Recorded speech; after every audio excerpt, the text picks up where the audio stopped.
Assalamualaikum warahmatullahi wabarakatuh. Senang sekali rasanya teman-teman sekalian, sahabat-sahabat YouTube. Alhamdulillah kita jumpa lagi.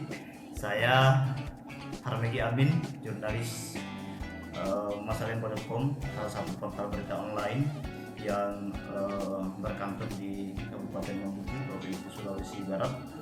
Alhamdulillah di siang hari ini kita ketemu lagi.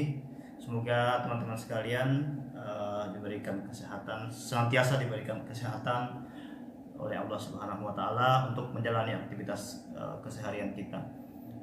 Teman-teman sekalian, pada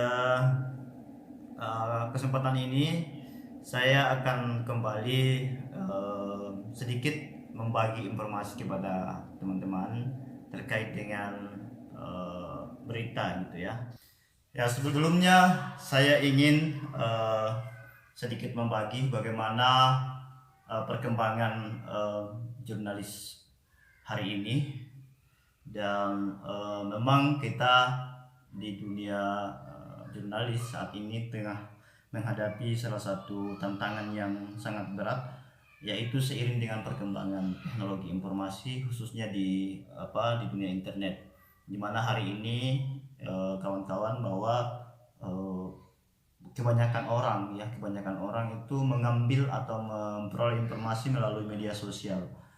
Namun sayang karena di media sosial itu menjadi tempat yang sangat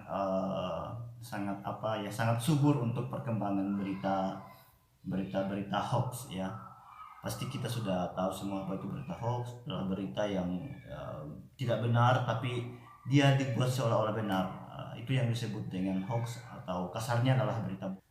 Nah, di sini kita bisa melihat data penyebaran berita hoax. Yang tertinggi adalah aplikasi Facebook gitu ya, 92, sekian persen.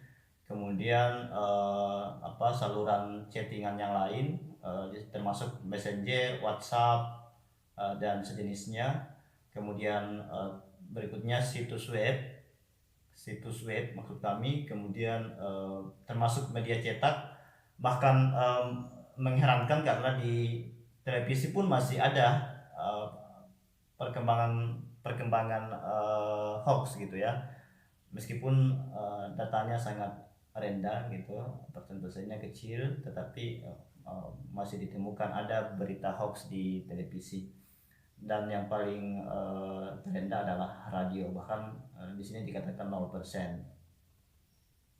Nah, sedikit saya akan memberikan semacam penjelasan ya, bagaimana kemudian berita hoax atau berita bohong itu bisa dengan sangat cepat berkembang, khususnya di di media sosial. Sebabnya karena kita tidak melakukan apa yang disebut dengan verifikasi atau cek dan recheck dalam dunia jurnalisme. Orang kebanyakan hanya melihat judul, lalu kemudian di-share atau dibagikan.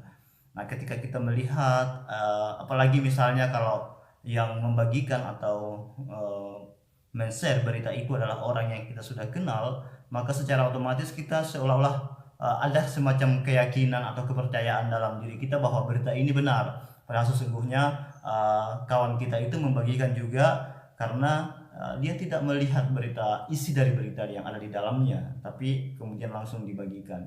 Nah, inilah yang kemudian menjadi penyebab cepatnya perkembangan berita hoax di dunia internet melalui media sosial.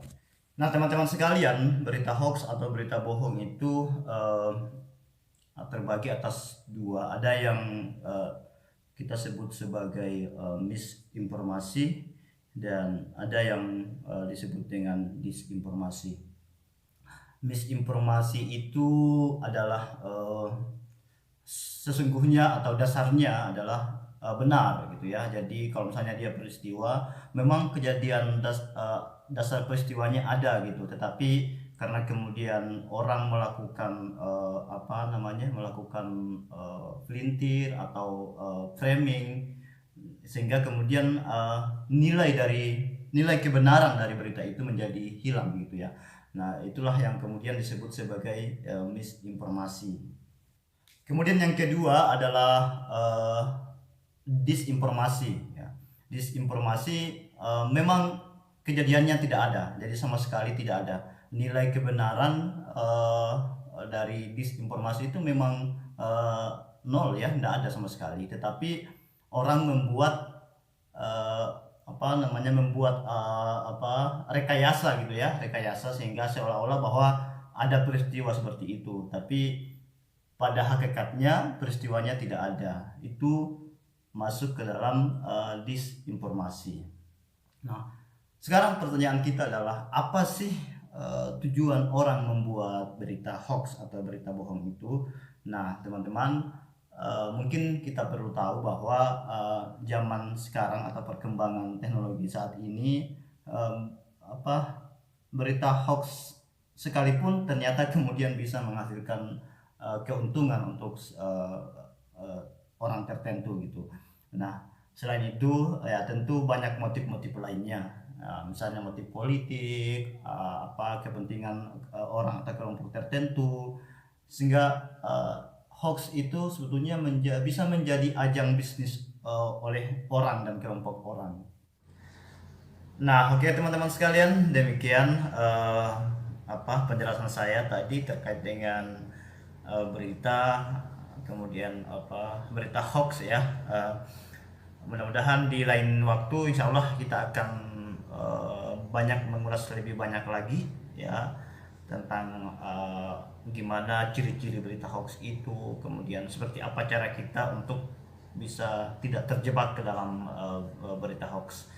Nah, tapi sebelumnya teman-teman, saya mohon agar channel ini di like dan di subscribe ya. Sekali lagi mohon di like dan di subscribe ya channel YouTube kami, Mas Lembo Channel.